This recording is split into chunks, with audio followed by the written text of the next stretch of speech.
മാസപ്പടി കേസിൽ CMRL MD Sasidharan കർത്തയെ ED ഇന്ന് ചോദ്യം ചെയ്യും.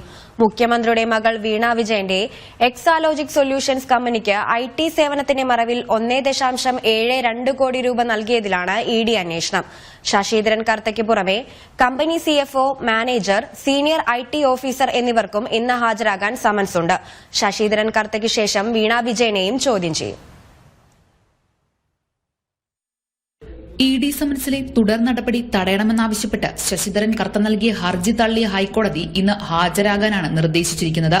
ചോദ്യം ചെയ്യലിൽ നിന്ന് ഒഴിഞ്ഞുമാറാനുള്ള നീക്കങ്ങൾക്ക് തിരിച്ചടി ലഭിക്കുകയും അന്വേഷണത്തോട് സഹകരിക്കാൻ കോടതി ആവശ്യപ്പെടുകയും ചെയ്ത സാഹചര്യത്തിൽ CMRL MD ഇന്ന് EDക്ക് മുന്നിലെത്തും.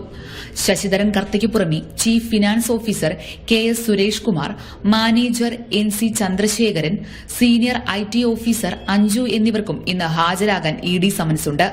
മുഖ്യമന്ത്രിയുടെ മകൾ വീണ വിജയന്റെ ഉടമസ്ഥതയിലുള്ള എക്സാലോജിക് സൊല്യൂഷൻസ് എന്ന IT അനുബന്ധ സേവന കമ്പനിക്ക് കരിമണൽ ഖനന വിഷയത്തിൽ വിവാദത്തിലായ CMRL ഒരു സേവനവും ലഭിക്കാതെ 1,72,00,000 രൂപ നൽകിയതിലാണ് ED അന്വേഷണം പുരോഗമിക്കുന്നത്.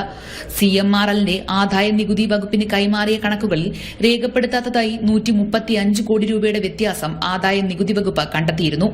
ഡയറിയിൽ ചുരുക്കപ്പേരുകളിൽ മാത്രം രേഖപ്പെടുത്തി കൈമാറിയ ഈ പണത്തെക്കുറിച്ചും ED അന്വേഷിക്കുന്നുണ്ട്. കള്ളപ്പണം വെളുപ്പിക്കൽ, ഫെമ നിയമലംഘനം എന്നിവ ഉണ്ടായിട്ടുണ്ടോ എന്നാണ് ED പരിശോധിക്കുന്നത്. എക്സാലോജിക് തിരിച്ചടച്ചിട്ടില്ലാത്ത സ്വകാര്യ ലോണുകളും നിരീക്ഷണത്തിലാണ്. എക്സാലോജിക്കുമായുള്ള സാമ്പത്തിക ഇടപാട് രേഖകൾ, ഇൻവോയ്സുകൾ, ലെഡ്ജർ അക്കൌണ്ടുകൾ എന്നിവയും ചോദ്യം ചെയ്യലിനെത്തുമ്പോൾ ഹാജരാക്കാൻ CMRL പ്രതിനിധികൾക്ക് നിർദ്ദേശമുണ്ട്. ജനം, കൊച്ചി.